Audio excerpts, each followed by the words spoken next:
اب یہ نوبت آ گئی ہے کہ اپنے گھر میں چور اور ڈاکو تو موجود ہیں، اپنے گھر میں وہ لوگ موجود ہیں جو بزدار کے ذریعے، فراگوگی کے ذریعے اس قوم کے اربوں روپے لوٹتے رہے، جن کو اب نوٹس گیا ہے تو ان کو گھریلو خاتون کہا جا رہا ہے۔ ان کی پشت پناہی تو چلیں ٹھیک ہے، وہ اہلیہ ہیں، بنتی ہے کہ انہوں نے جو بھی چوریاں چکاریاں ڈاکے ڈالے ہوں، فیملی ممبر ہیں تو ان کے لیے آپ نے بندوبست کیا ہے، وکلا کا بھی، آپ ان کے تحفظ میں بھی کھل کے سامنے آئے ہیں، فراگوگی کے تحفظ کے لیے بھی آپ نے اقدامات کیا، آپ نے کہا وہ پبلک آفس ہولڈر نہیں ہے۔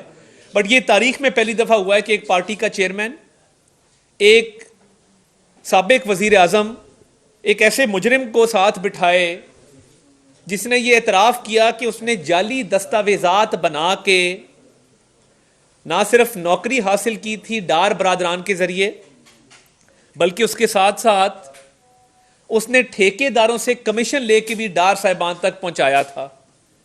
یہ وہ جماعت ہے جو کہتی تھی کہ ڈیولپمنٹ فنڈز نہیں دینے چاہیے MNAs MPs کو، ان کا کام نہیں ہے، ان کا کام قانون سازی ہے۔ نہ صرف ڈیولپمنٹ فنڈ دیے گئے ہیں، ان ڈیولپمنٹ فنڈز میں باقاعدہ 10%، 15%، 20% کا جو ایک کمیشن ہوتا ہے وہ لے کے بھی پہنچایا گیا ہے۔ اور یہ آپ دیکھیں کہ وہ بندہ جو کہہ رہا ہے کہ کبھی مجھے الٹا لٹکایا جاتا تھا، کبھی سیدھا لٹکایا جاتا تھا، سیدھا لٹکانا کیا ہوتا ہے؟ یعنی اسکرپٹ بھی ٹھیک نہیں تھا، کسی تھرڈ گریڈ مووی کا اسکرپٹ لگتا ہے۔ اچھا، اور یہ ایک عجیب منطق ہے کہ وہ ساری بات بتا رہا ہے، اسے کہہ رہا ہے نہیں تم وہ کپڑے جو اتارے تھے وہ بتاؤ۔ اب یہ عمران خان صاحب ہر اپنے پارٹی ممبر کے کپڑوں کے حوالے سے کیوں اتنے زیادہ شوقین ہیں کہ یہ بات لوگوں کو بتائی جائے؟ وہ نہیں بتا رہا جس کے ساتھ ہوئی ہے، وہ نہیں کہہ رہا کہ میرے کپڑے اتارے گئے، نہیں تم بتاؤ تمہارے کپڑے اتارے تھے۔ کوئی خدا خوفی کریں۔ اب آپ نے ملزمان کو، مجرمان کو ساتھ بٹھا کے جھوٹی پریس کانفرنس شروع کر دی ہیں، اور وہ اچھا دیکھیں کہ کس طرح ایک ولن کا منظر پیش کیا گیا ہے کہ جب ایک بڑے صاحب وہاں پہ آتے تھے تو آواز لگتی تھی، ابھی شکر ہے کہ بگل نہیں بجتا تھا، ابھی شکر ہے کہ وہاں پہ باقاعدہ اونچی آواز میں باہر نعرے نہیں لگائے جاتے تھے کہ بڑے صاحب آ رہے ہیں، سیدھے ہو جاؤ، کھڑے ہو جاؤ۔ مطلب اس قوم سے اب مذاق کرنا چھوڑ دیں۔ آپ نے پتہ نہیں کس نے آپ کو یہ تھرڈ ریٹ کسی فلم کا اسکرپٹ دے دیا پڑھنے کے لیے کہ جس میں سیدھا بھی لٹکایا جاتا ہے، جس میں کپڑے بھی اتارے جاتے ہیں، جس میں بڑے صاحب کی آمد کا جو ہے وہ بگل بھی بجایا جاتا ہے۔ تو یہ نوبت یہ آ گئی ہے کہ آپ نے اپنی بیٹی والے کیس میں تاخیری حربے استعمال کیے، توشہ خانہ میں تاخیری حربے استعمال کیے، آپ نے فرد جرم نہیں عائد ہونے دی۔ اب آپ کے پارٹی کے ممبران جن پہ رشوت لینے، رشوت دینے کا الزام ہے، جن پہ جعلی دستاویزات بنا کے نوکریاں بانٹنے کا الزام ہے، ان کے دفاع کے لیے آپ نیشنل ٹیلی ویژن پہ آ گئے ہیں، اپنے دائیں بائیں بٹھا کے پوری قوم کے سامنے بے شرمی کے ساتھ ان کا دفاع کر رہے ہیں۔ یہ جو دور نظام عدل کی ہم بات کرتے ہیں، اور یہ بات کرتے ہیں کہ اس ملک میں دو نظام عدل ہیں، عمران خان صاحب کے لیے قانون اور ہے، باقیوں کے لیے قانون اور ہے۔ آپ مجھے بتا دیں، میں مڈل کلاس کا ایک آدمی ہوں، مجھے بتا دیں آپ کو یا مجھے یہ سہولت میسر ہے کہ لاہور کینٹ میں، مین کینٹ کے اندر 2.5 کروڑ روپیہ فی کنال کوٹھی کو مل جائے یا پلاٹ مل جائے؟ 40 کروڑ کا وہ پلاٹ ہے، سٹنگ سپریم کورٹ کے جج صاحب ہیں، ان کو وہ 10 کروڑ میں ملتا ہے، ان کے نام رجسٹری ہے، کاغذات موجود ہیں۔ پتہ نہیں آپ کے چینل چلائیں گے کہ نہیں چلائیں گے، میں آپ کو دے ضرور دیتا ہوں، اگر چل سکے تو ضرور چلائیے کہ اور یہ ایسے ہی ہے کہ یہ پلاٹ عارف ملک صاحب نے خریدنا ہو تو اس سے ایک دن پہلے عدنان شیخ صاحب نے خریدا ہے۔ یہ اس کی کیا نوبت آئی کہ ایک دن پہلے کوئی اور خرید رہا ہے؟ اس کا مطلب یہ ہے کہ کہیں نہ کہیں کوئی پیمنٹ ادا کی گئی ہے۔ دیکھیں، قاضی فائزیسا کی اہلیہ کو جب کٹہرے میں کھڑا کیا تھا اور وہ آبدیدہ ہوئی تھیں، ان کو تو آپ نے پورے احتساب کے عمل سے گزارا۔ یہ نہیں ہو سکتا کہ قاضی فائزیسا پہ اور قانون لاگو ہو اور آپ پہ اور قانون لاگو، اور آپ کہیں کہ نہیں میں اپنی صفائی چیف جسٹس کو دوں گا۔ خاندانی ذرائع تمام چینلز نے چلائے ہیں۔ خاندانی ذرائع کیا ہوتے ہیں آپ بھی جانتے ہیں، میں بھی جانتا ہوں۔ کھل کے سامنے آئے نا، آ کے صفائی پیش کریں کہ جی ہم چیف جسٹس کو چیمبر میں اپنی صفائی دیں گے۔ بھئی آپ کیوں چیمبر میں صفائی دیں گے؟ آپ نے صفائی دینی ہے، آپ سپریم جوڈیشل کاؤنسل میں دیں۔ وہ میاں داؤد نامی ایک وکیل ہے، صحافی بھی رہا ہے، ایک چینل ادھر ہوگا جس میں وہ کورٹ رپورٹنگ کرتا رہا ہے، آپ جانتے ہیں۔ آزاد منش آدمی ہے, اپنی مرضی سے کرتا ہے, کئی دفعہ ہمیں بھی اختلاف ہوتا ہے صرف جس طرح کی باتیں کرتا ہے, مگر اس نے ایک پٹیشن کی ہے. آج اس نے مزید خطوط لکھے ہیں قاضی فائزیسا صاحب کو اور باقی جتنے بھی سپریم جوڈیشل کونسل کے ممبران ہیں کہ میں نے ایک ریفرنس دائر کیا, اس کی سماعت ہونی چاہیے, اس پہ بات ہونی چاہیے. وہ کیوں سماعت نہیں ہوتی؟ اور دیکھیں, جب دو جج صاحبان پہ تحریری طور پہ ہم نے اعتراض کر دیا, ہمیں ایک تنقید ہوتی تھی, آپ جلسوں میں بات کرتے ہیں, پریس کانفرنس میں بات کرتے ہیں, تو آپ نے ابھی تک سپریم کورٹ میں کیا کیا؟ ہم نے تحریری اعتراض جمع کرایا ہے کہ ان کو بینچ پہ نہیں بیٹھنا چاہیے, کیونکہ غلام محمود ڈوگر کا کیس تھا. اس کیس میں الیکشن کا معاملہ کہاں سے آ گیا؟ اور جب الیکشن کا معاملہ آیا تو یہ تو ایک ان ریلیٹڈ میٹر ہے, اور یہ ان ریلیٹڈ میٹر ہے, آپ نے ایک اپنا ذہن جو ہے وہ ڈسکلوز کر دیا کہ ہم الیکشن کے حوالے سے کوئی فیصلہ کرنا چاہتے ہیں. اب آپ کا بینچ میں بیٹھنے کا کیا تک ہے؟ اور یہ کیوں ہے کہ ایک ضد ہے کہ یہ دو بیٹھیں گے؟ بھائی اگر فل کورٹ آپ بنا دیں, انصاف صرف ہونا نہیں چاہیے, ہوتا ہوا نظر بھی آنا چاہیے. یہ قانون کا ایک اصول ہے.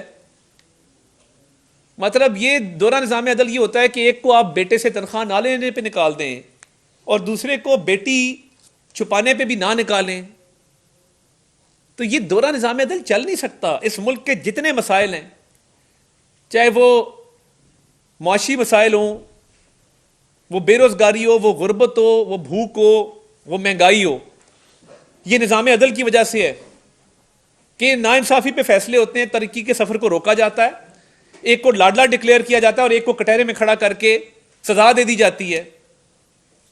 دیکھیں, اعجاز الاحسن صاحب اپنا مائنڈ ڈسکلوز کر چکے, بہت دفعہ کر چکے. میاں نواز شریف کی پاناما والے بینچ میں وہ تھے, پاناما کے سپروائزری جج وہ تھے, نواز شریف صاحب کو پارٹی ہیڈ سے ہٹانے کے جج وہ تھے.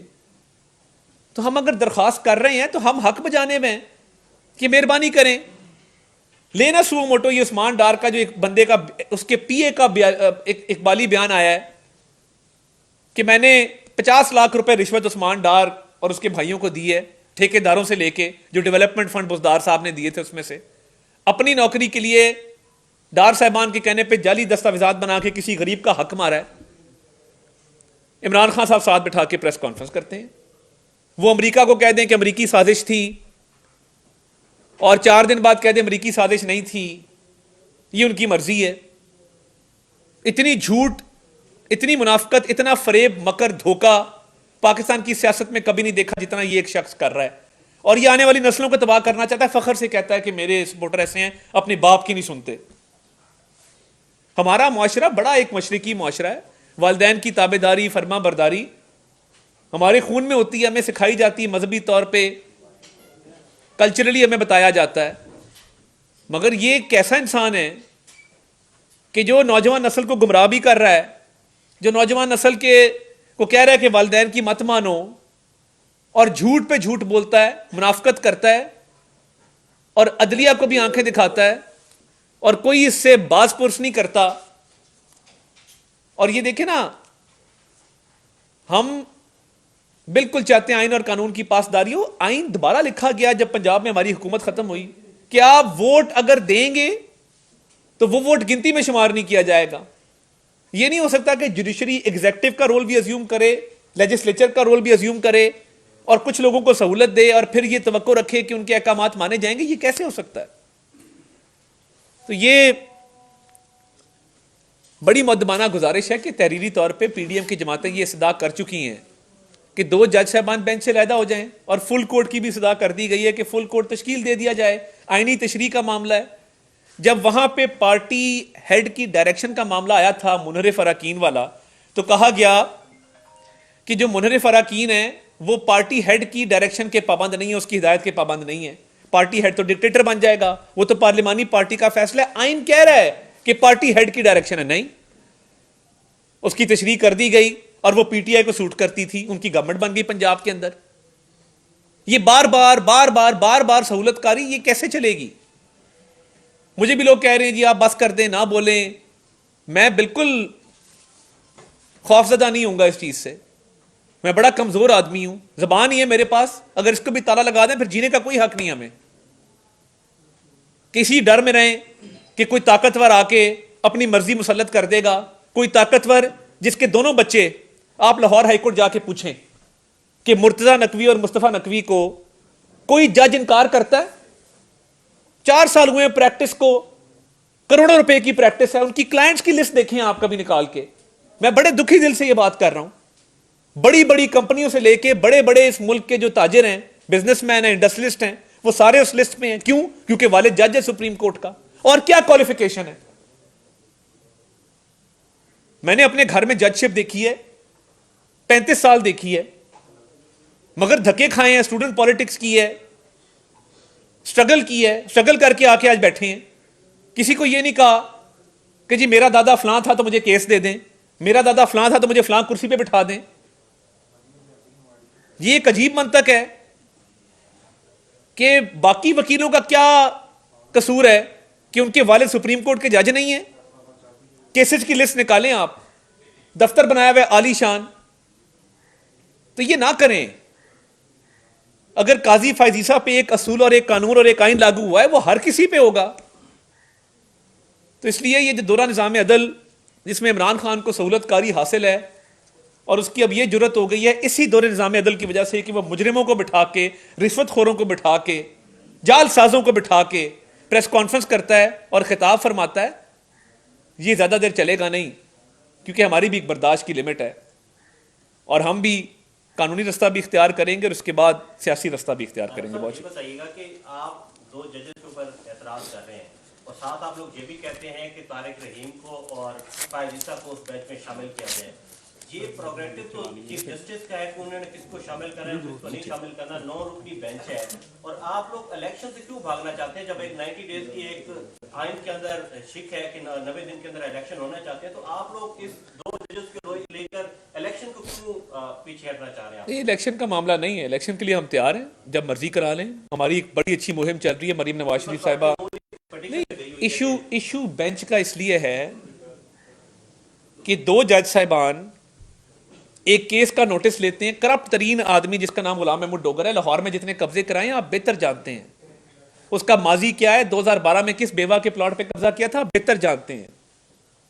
اس کے لیے کیونکہ وہ پی ٹی آئی کا حمایت یافتہ ہے، اس کے لیے تو بینچ بیٹھ جاتا ہے، سنوائی کرتا ہے اور اس میں چیف الیکشن کمشنر کو بلا لیتا ہے اور الیکشن کی تاریخ مانگ لیتا ہے.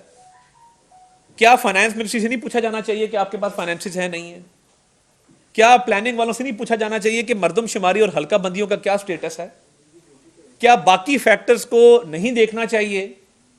بینچ بنانا ثوابدید ضرور ہوگی، باقی ملکوں میں بھی رواج ہے. 3 سینئر موسٹ جج جو ہیں وہ بینچز کا فیصلہ کرتے ہیں. دیکھیں یہ جو بینچ فکسنگ کی ٹرم آئی ہے، یہ کیوں آئی ہے؟ یہ اس لیے آئی ہے کہ کچھ لوگ ایسے ہیں جو کچھ لوگوں کی سہولت کاری کرتے ہیں، جن کا کوئی باز پرس نہیں ہوتی، پوچھا نہیں جاتا. ہم اعتراض کسی بیسس پہ کر رہے ہیں. ایک آڈیو آئی ہے پرویز الہی صاحب کے ساتھ، آپ بات کر رہے ہیں، محمد خان بھٹی آپ کے گھر بیٹھا ہے، آپ کے احساسوں کے معاملات ہیں. ہم آپ کو نہیں سمجھتے کہ آپ ایک ایماندار آدمی اور آپ اس عہدے کے اہل ہیں. آپ اپنے آپ کو احتساب کے لیے پیش کر دیں. ہم نے اسی لیے فل کورٹ کا کہا ہے کہ آئین کی تشریح فل کورٹ کرے تاکہ انصاف کے تقاضے پورے اور انصاف ہوتا نظر آئے. اچھا صاحب یہ بتائیے گا کہ آپ کی گفتگو سے یہ لگ رہا ہے کہ جو جوڈیشری کی اسٹیبلشمنٹ ہے وہ اس وقت تحریک انصاف اور ان کے جو قریبی لوگ ہیں ان کو سپورٹ کر رہی ہے، کیا ایسا ہے؟ دیکھیں بات یہ ہے کہ یہ نظام عدل کی بات اس لیے ہم کرتے ہیں کہ جب ثاقب نثار صاحب کا دور تھا تو نیازی آف شور سروسز لمیٹڈ پہ کہا گیا کہ جی آپ کی کمپنی ہے مگر آپ کے نام کاغذ کوئی نہیں ہے.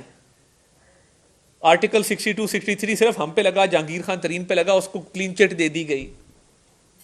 اب مجھے بتا دیں آپ کی عباس صاحب یا میری ضمانت ہوتی، ہمیں پوچھا جاتا کہ عباس صاحب اور عطا صاحب آپ کب تشریف لا رہے ہیں؟ 5 بجے، 4 بجے، 8 بجے، 9 بجے، صبح آ جائیں، شام آ جائیں، دوپہر آ جائیں، رات آ جائیں. آپ کو اور مجھے گھر جا کے پولیس دیواریں پھلانگ کے ریڈ ادھر گریبان سے پکڑ کے وین میں ڈالتی ہے عباس صاحب.